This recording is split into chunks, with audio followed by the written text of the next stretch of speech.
Hello viewers, আসসালামু আলাইকুম। আজকে রান্না করব সরিষা বাটা দিয়ে সজনে ডাঁটা আর শিং মাছের দারুণ স্বাদের রান্না। তো চলুন শুরু করি। তার জন্য প্রথমে আমি একটি কড়াইতে খুব সুন্দর করে সজনেগুলো কেটে ধুয়ে নিয়েছি। তার উপরে দিয়ে দিব আলু। এখন দিয়ে দিব আদা রসুন জিরা পেস্ট পরিমাণ মতো আর সজনে বাটা। তার উপরে দিয়ে দিব 2 চামচ মরিচ গুঁড়ো, 1 চামচ হলুদ গুঁড়ো, স্বাদ মতো লবণ এবং পরিমাণ মতো তেল দিয়ে খুব সুন্দর করে সজনেগুলো মাখিয়ে নিব।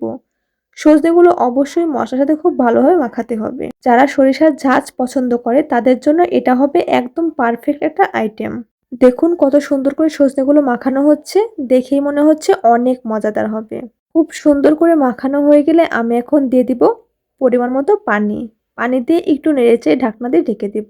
এইভাবে আমি আরও বেশ কিছুক্ষণ রান্না করে নেব আর একটু পরপর দেখব ঠিক আছে কিনা। দেখুন তরকারিটা কত সুন্দর হয়েছে। এখন আমি দিয়ে দিব ভেজে রাখা মাছ। আজকে আমি শিং মাছ দিয়ে রান্না করব। মাছগুলো দিয়ে একটু নেড়েচেড়ে আবার ঢাকনা দিয়ে ঢেকে দেব। এইভাবে আমি আরো বেশ কিছুক্ষণ রান্না করে নিব। ঝোলটা যখন একটু ঘন হবে, ডাঁটা সেদ্ধ হবে, কড়াইটা খুলে দারুণ একটা ঘ্রাণ আসবে।